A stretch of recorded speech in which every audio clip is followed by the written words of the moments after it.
Right, guys, welcome back to Coaching Conversations with Pete Yas. But before we get to today's episode, just a quick announcement from our partnership with St Mary's University Twickenham. Yeah, so thanks for having me. I'm Ashley, our performance football coaching course lead, as you know, as a member of our alumni. Our course is unique around the world, so we believe that we have a distance learning model that kind of works for everyone, regardless of where they are in the world. They can study football performance coaching from their environment and put it into their context. Amazing. And who is it for? So we really have lots of different unique opportunities. So you can be a pro license coach that we've had in the past. You could be a level 2 UEFA B coach. It's about putting it into your context. So we'll expose students to match analysis, contemporary football coaching cultures, and they can put that into their own practice and improve their knowledge and understanding of the game. Thank you for that, Ash. And as an alumni member of St Mary's University Twickenham, I'm proud to announce the partnership that we've got going on, where each week myself and Pete will be delivering conversations around different how-to elements, analysis tips, and obviously some insights from our own experiences as coaches and coach developers. So catch that on YouTube and every week on all major platforms where you can hear it in audio form as well.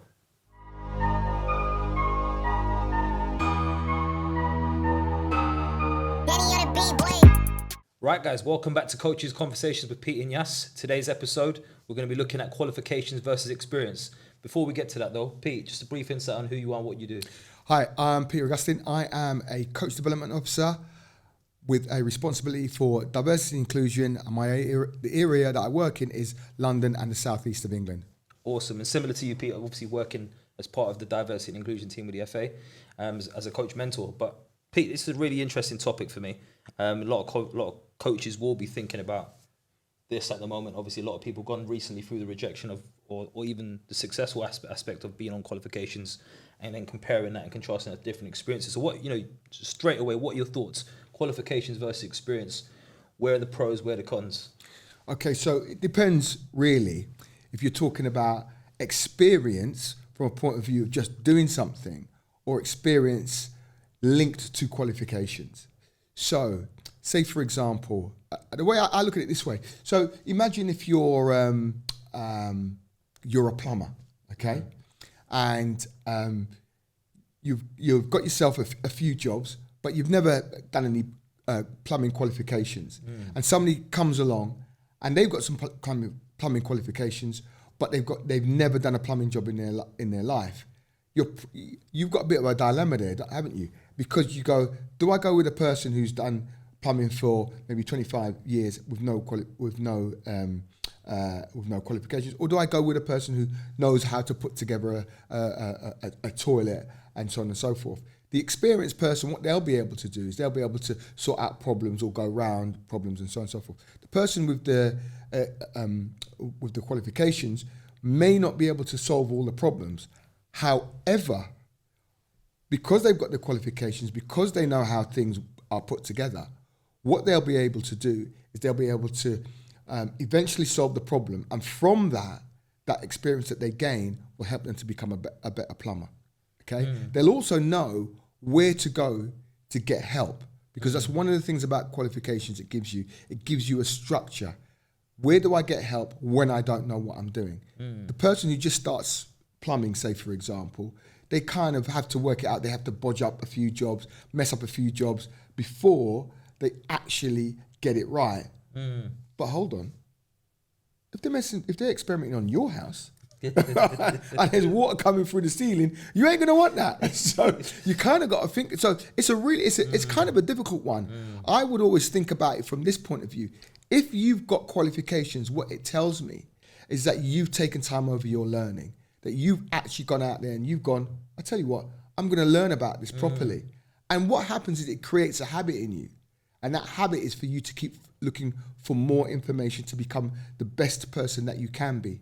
But again, that depends on you as a person. If you're closed-minded, eventually what will happen is you'll come up against a problem that you can't deal with. And what do you do then? Because you're so closed-minded, you're not going to ask anyone else. Yeah. Because if you think about it, the other thing that the plumber will have met people on the course who may be more experienced. Yeah. You know? I think there's an interesting part to that, because obviously it's now looking at, well, there's so many different facets of experience, right? Because you've got those who are maybe experienced in terms of length of time and how many years or, opportunities they've had to do a specific task or a specific thing. But then there's also the element of how wide-ranging are your experiences. So if you, as an example, let's use your plumber analogy. If, you know, for the last 25 years you've been a plumber, but all you've really had to deal with is, you know, just kitchen work. Yeah. Right? Now all of a sudden it's time to go into the bathroom and you haven't had that experience. That's right. So what do you do then? Yeah. Rather than this, and I think it's finding the right balance between that breadth and depth of experiences, that range of experiences, to make sure that you do have a range of experiences. You do have some areas that you might be stronger in, but also then you know where your weak spots are potentially. Yeah. And then obviously within that, I think recognizing that, you know, coming back to the piece around qualification, I think with qualifications, they'll give you a structure, definitely. They'll give you some sort of signposting, but they'll also probably, in many respects, teach you a textbook technique. Yeah. Right? Which often doesn't always work. Yeah. Right? And I think sometimes it's the experience and that, you know, that helps you understand, actually, no, on this occasion, we've got to move away from the textbook. Whereas the textbook is the one that probably is considered the safest. That's right. Right? But sometimes, if we take it back to coaching, sometimes we might need to do something that might not be always considered best practice. Yeah. Because it's what's right for the moment. Yeah. So, you know, what would you say to those coaches who are thinking about, well, okay, you know, I've got some qualification, I've got some experience, I've been doing this for 25 years, I might be a bit closed-minded. Well, why should I open mind? What is there to be considerate of? Because this is the thing, is that we have to remember as coaches that it's not about us. It's about the players. What experience are we giving the players? So when we're saying, oh, I'm not gonna change, I'm always gonna treat this player like this type of player like this, and I'm always gonna shout from the touchline, and you're shouting from the touchline and the player's not responding to you, then you end up in the change room and you've had a massive argument with that player. But you don't know what the player's gone through. You don't know if the player's heard you. You don't know if the player's learning style is the way you teach that player, the way you talk to that player is conducive to that player's learning. You don't know any of that because your mind is so closed. And that's the beauty of education. If you think about education in any form, what it does, it gives you information. It gives you, and as they often say, information is power. So if I look at let's take some of the top managers. You look at Pep Guardiola. What is the one thing that's great about Pep Guardiola? He's meticulous, his attention to detail, right? Exactly.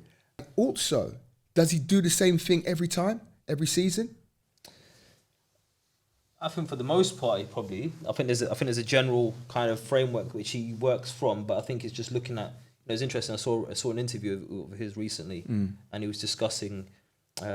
Obviously, the introduction of Haaland into the side, and more specifically that in the initial stages, maybe the first 5, 6, even up to 10 games, they didn't really understand how to utilize him because what was happening is they weren't used to a player that would just make those runs in behind. So as a result of him now having to make those runs in behind, it gave them a different outlet. Whereas typically it might be right to go left, right, and then look to play forward. Actually, now it's just left, forward, or just forward, because you can see that he's creating a different picture for the team in front. So I think, but the general gist, the makeup and the identity doesn't really change too much. No. Yeah. However, it does change. So he bought Haaland for a reason. We can't say we know what that reason is because we're not in the change room, but we can surmise that he gives them another angle, another way of being able to hurt the opposition. So, okay, I'm an opposition manager and they're playing without Haaland and we know they're going to go left, right. So, okay, let's bank up against them. Let's let them go play in front of us, but we're not going to let them get in behind us. We're not going to let them play those little intricate passes.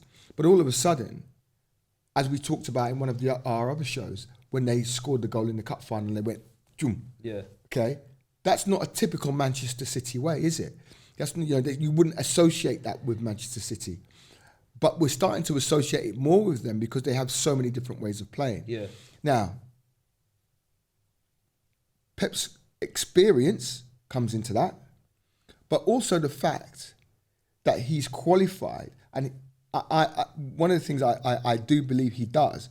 He goes to different coaching symposiums and that sort of stuff, which again is more education for him. Yeah. He'll listen to other people. He'll talk to other people. He'll talk to his coaches. They'll have a discussion about players and what they're doing and how they're doing.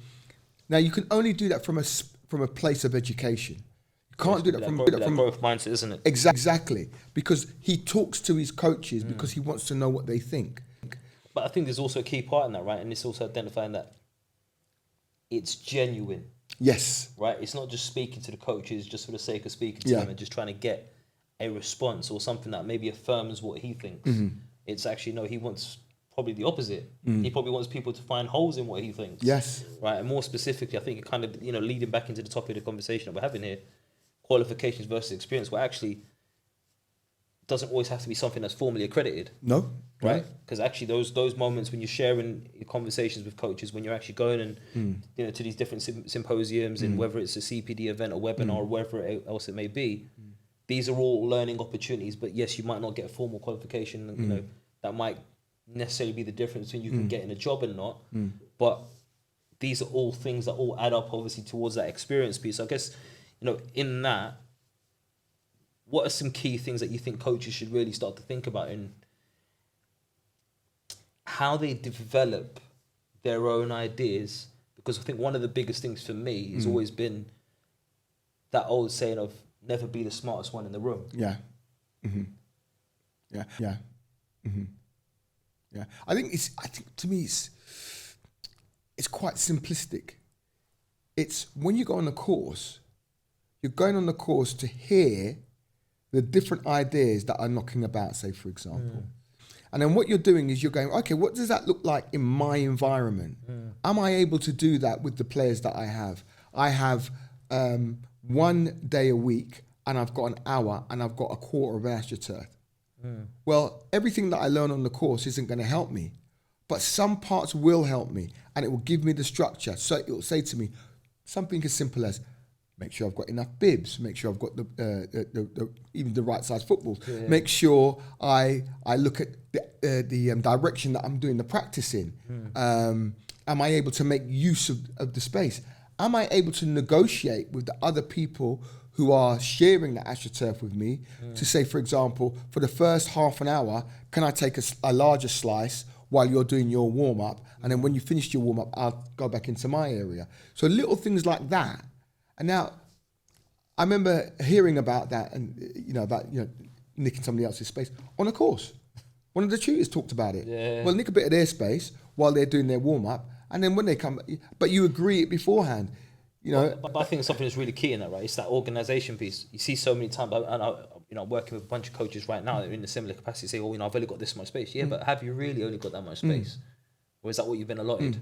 Yeah, you've been allotted a quarter of the pitch or half the pitch, but actually, like you said, they might not even be from your club. They might not even be from your team. Yeah, they might be the guys next, on the next pitch from a different club who've maybe only got 10 players that have shown up and they were expecting 22, so they've booked half the pitch, but now they're only using a quarter of it. Yeah, it's just having that conversation, right? Just to see, right, what are the possibilities? But I think something key that you touched on earlier about is we go on courses to learn, but actually we're never really conscious of what we're going to take away until it happens. Exactly. Right. So we can be in the same room, hearing the same content, listening to the same speaker, if you like, but actually what you take away from it, what I take away is going to be completely different. Yeah. And then us engaging and reflecting and sharing those thoughts with one another is obviously what then sparks different ideas and new ideas. So just share the importance from on that then in terms of those conversations on a qualification or those reflective conversations with your staff. What kind of questions are you going after? What kind of conversation are you really trying to lead with? Well, really,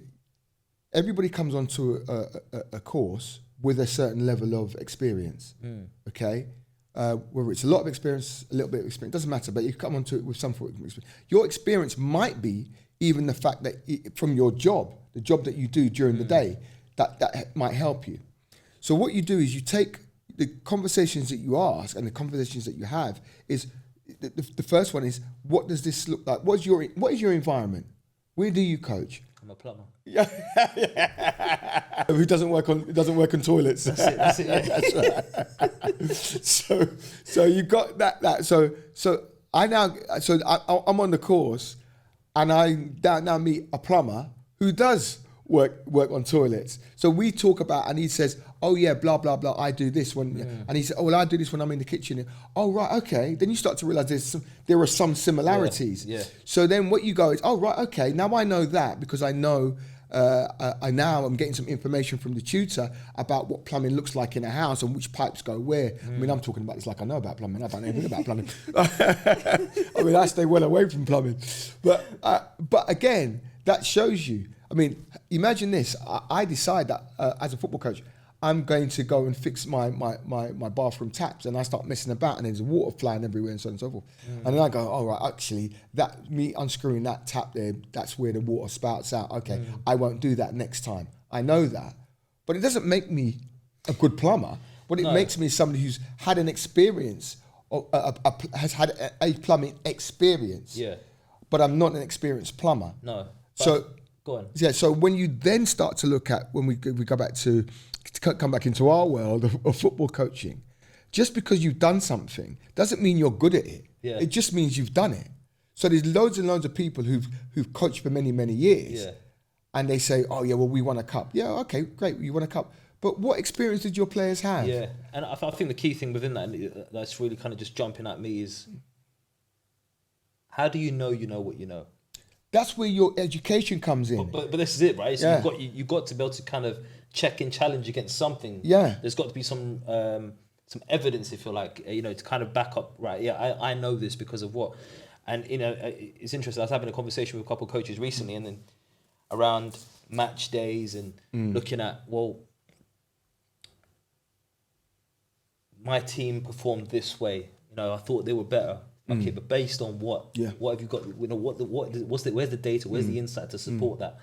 Or is it just a literal observation? Because unless you've got that information to handle, or you've got something to refer back to that's objective, then it's just an opinion, right? And I think it speaks volumes for me when I'm speaking to players, and I can say, right, this is what it looked like 10 minutes before this goal. Yeah. This is what it looked like in the following 10 minutes after that goal. And that piece is powerful, because now if we're trying to get a message across, and again, whether it's, even a qualification, we go on a qualification, yes, they're great, but don't just go on there with the mindset of everything that's there should be taken as gospel, right? Because everyone's sharing their own experiences. Yeah. So, maybe think about a time where you've gone on a course and possibly haven't taken on board or challenged what's been said, because this is another key part, right? When in terms of your learning, understanding what's relevant, understanding what's irrelevant, but understanding what's relevant, but not for the context you're currently working in. So therefore, you just park that. Yeah. Well, I remember when I first started on my qualifications, I went in at level 2 because I kind of just finished playing, and at that time, Well, I was terrible at pitting kitchens, and then what happened was they told us, you have to coach in this way for the qualification. So they said, you go away and practice it. So I went away and practiced it. The problem was that when I was working with the players, it wasn't working. The players were getting annoyed because I kept going, stop, stand still, go there, blah, blah, blah, blah, all that sort of stuff. So I spoke to my tutor at the time, and I said, look, I keep doing this, and I think I'm going to lose my job because, and so the tutor just said to me, well, stop doing it then. That was his advice. And so then I was conflicted because I said, well, to pass the award, I've got to do stop, stand still, and then I've got to do blah, blah. But here's the thing that it taught me. It taught me how to observe. Yeah. Because now what I started to do is I started to go, oh, there's that bit there. Oh, that's the bit I'm after.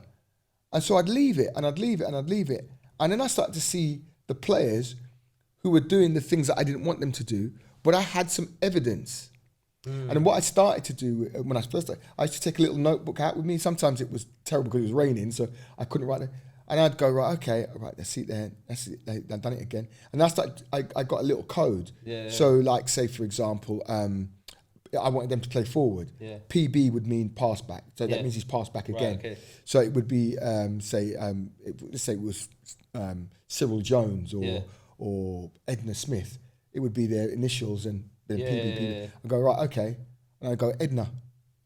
you've passed back 5 times when I've said to you to pass forward. Right. And Edna might say to me, well, she's not making any runs forward. And I'd go, all right, so I'll look at that. So I've got some information from the player. Yeah. I've got some evidential information from myself. Yeah. Because again, when at that level of my coaching, I was always concentrating on the ball. Yeah. So I wasn't looking away from the ball. So then it made me start to look away from the ball. But I think even within that, right, because even before you start looking away from the ball, just that interaction with the player in the first place is almost giving you a different opportunity to understand it from their perspective, right?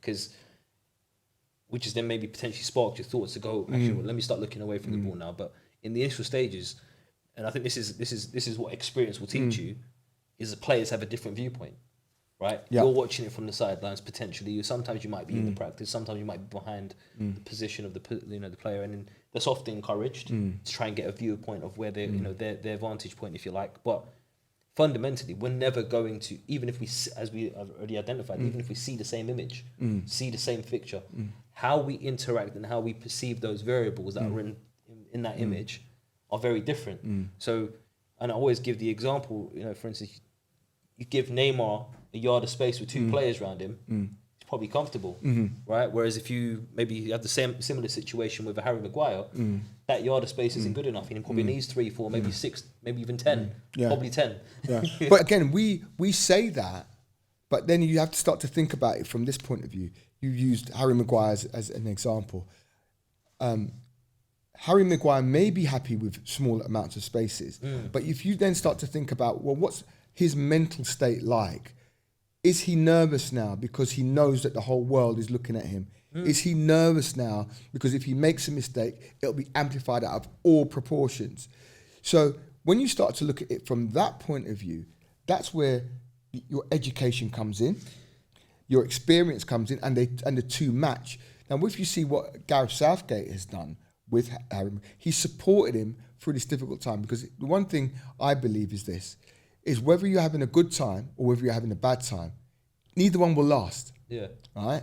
So once you know that and you start to understand that, that's where your experience will come in. But your education will start to kick in, because you've learned some stuff where they've told you about player state, emotions, all that sort of stuff. So now you start to think about, oh, right, okay, there's this, that, never. Another example of that, I can say from my own thing, which just come into my head, was I remember there was a lad I was coaching, and I just finished my UEFA B, and I learnt about growth spurts. And so anyway, this lad was one of our best players. I mean, he would go past people for fun. He was like unbelievable. Anyway, he kept tripping over the ball. He kept making silly mistakes, and I thought, well, what's the matter with him? But I didn't notice that he was getting I'd kind of noticed he was getting a bit taller. Yeah. And I went, oh, no, hold on a second there. He's going through a growth spurt. Yeah. So I looked back through my notes, and it's told me about how you deal with growth spurts. So I went back and I spoke to the boy, I spoke to his parent. Yeah. I said, this is what we're going to do. So we had this really great conversation. Then that was in around about the October, November time. You just started the season. Yeah. And then we had the break for Christmas. Came back after Christmas. He was flying. Yeah. Absolutely flying. From there, he went to Tottenham. Amazing. As a youngster, as a 11. But what we did, we had a plan in. But I wouldn't have known that plan if I hadn't got my education. I wouldn't have known about growth spurts and so on and so forth. But my experience of the game then helped me with what plan am I going to put in place?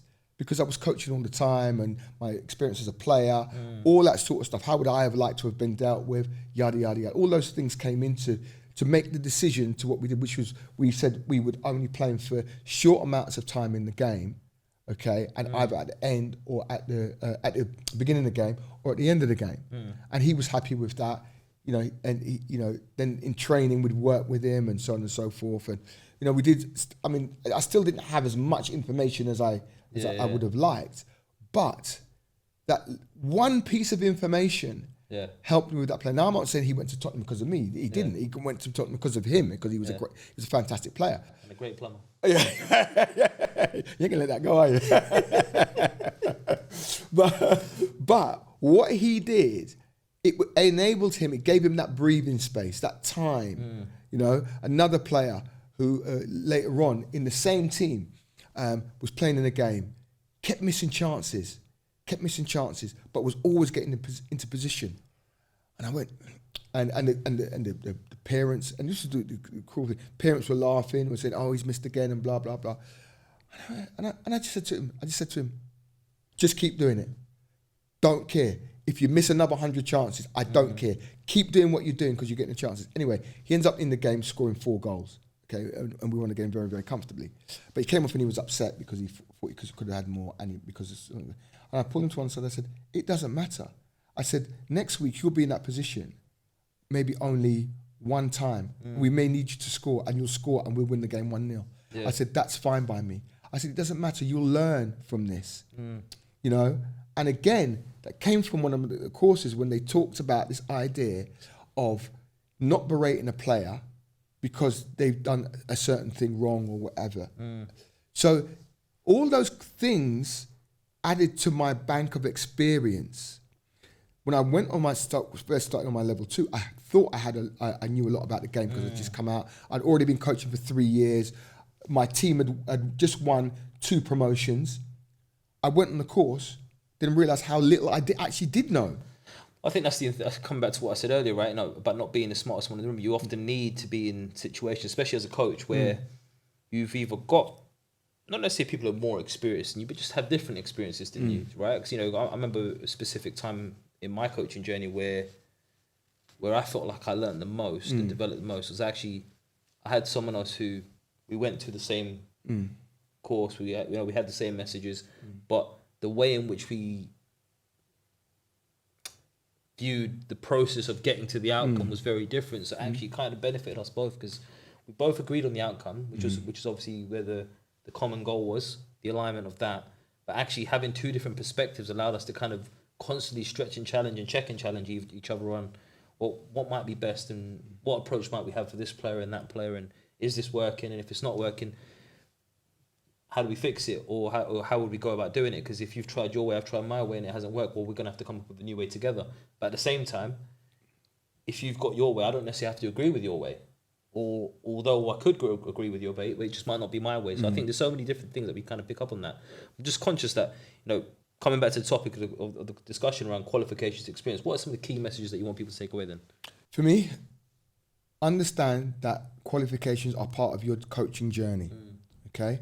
Your experience will aid your qualifications, and your qualifications will aid your experience. If you've got those 2 things, I think you're halfway there. Well, more than halfway there. I think another thing I would say is, if you want to get a good plumber, make sure that they've got experience and qualifications. Well, there you have it, guys. That's, you know, today's episode of Coaching Conversations with Pete Yas, where we discussed the difference between qualifications and experience and the pros and cons behind both. And plumbing. That's right. Make sure you like, share, and subscribe this episode. Leave a comment, let us know your thoughts and any feedback you've got on it, and also any future topics you'd like to hear from us in the future. Thanks for your time today, Pete. Great stuff. Yes.